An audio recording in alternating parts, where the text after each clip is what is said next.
everyone, welcome back to Trees and Turtles. My name is Imogen. In today's video we are talking about some common excuses for procrastinating or just not achieving your goals and how to deal with them. If you're not already subscribed, make sure to do that, give this video a thumbs up, follow me on Instagram, and let's get started.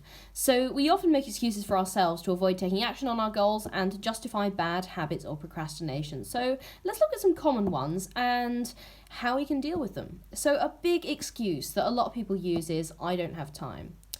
Okay, immediate bullshit. Maybe you don't have time in your schedule right now, but is that because you're already working non-stop, or are you just wasting your free time unproductively and spending it on things which aren't fulfilling to you? Okay, some questions to think about there. Excuse number 2 is, I'll have plenty of time to do it later. Actually, you do not. The average person lives for about 4,000 weeks or nearly 80 years. Chances are, if you're like an adult, you've already lived at least 1,000 or more of those weeks. So that's 3,000 left. If you put off your goal till next week, that's 2,999 left. Okay, see what I mean? You do not have plenty of time to do it later. You do not. In a similar vein, there's always tomorrow is a big excuse. No, actually, there is not always tomorrow. If we ignore the entire last point that I made, people die unexpectedly and get into life-changing accidents all the time, okay? You could get run over tomorrow. In a similar way, focusing on important people in your life can't wait either. Too many relationships have been ruined by one person failing to show enough interest until their partner got tired of being ignored and just left, okay? At that point, they saw that they should have put in effort, but it was too late. So focus on what matters today. Another common excuse is, I haven't got X thing that I need to start. Okay, so how are you going to get X thing? Is there someone you need to talk to? Something you need to build? So just get X thing and get the fuck on with it.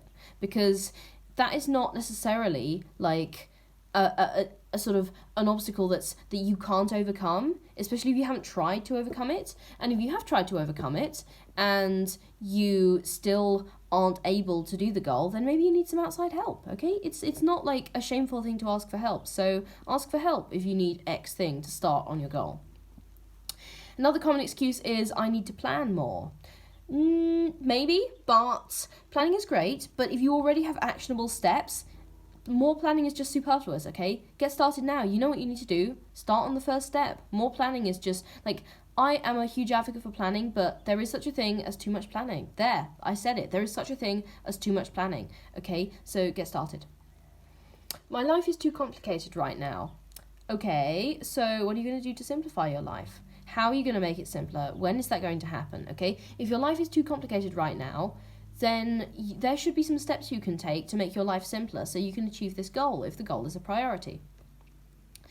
It's too big of a risk. I hear this one a lot, okay? If you're pursuing a goal and you don't want to pursue it anymore because it's too big of a risk, or you're just not pursuing a goal because it's too big of a risk. Okay, people take risks every day. Crossing the road is a risk, okay? Many of the people who take risks every day are successful. If you've calculated the risk and you've put safeguards in place, then you're just creating needless scaremongering for yourself for no reason if you use this excuse. It's too big of a risk, okay, but everything in life has risks. So are you going to take a good risk or a bad risk? And this next excuse is something that I really dislike, and it is, I'm not good at X thing, so therefore I'm going to fail. Now, that is not at all true, because firstly, how do you know? And this is just bullshit, okay? Being good at something comes with practice. Do you think footballers are any good at football the first time they play? Okay, maybe they're a little better than average, but it still takes practice, okay? So start. Be terrible at it. Get better. Fail and try again, okay? If you expect to be perfect the first time, then you're never going to do anything. And you're going to be very rapidly surpassed by people who are willing to be shit at something and then learn and grow, okay? So start learning and start growing, and never say that you're not good at X, so you're going to fail. Ultimately, if you go through all of the above excuses and the task is still not getting done, okay, it comes down to one final excuse, which is the most honest one of all, because to some degree, all of the excuses I've listed so far have a measure of dishonesty, okay? Because they're all covering for this one excuse. And this one excuse is, I don't want to, and it's not a priority, okay? You know what? That is actually an excuse I can get behind, because that is honest. any of the other excuses have this excuse behind them, okay? And if you don't have time, or you're going to do it later, or you need to plan more, or your life is too complicated, or it's too big of a risk, or you think you're going to fail, or you don't have X thing you need to start, what you're really saying is you don't want to, or it's not a priority. And honestly, okay, don't then. Seriously, don't. If you don't want to and it's not a priority, don't do the goal.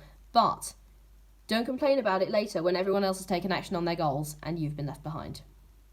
Okay, that is how to get away from your own excuses, and I hope that has been a little wake-up call if you are used to making excuses for yourself. If you're not already subscribed, make sure to do that, give this video a thumbs up, follow me on Instagram, and I will see you next time. Okay, bye!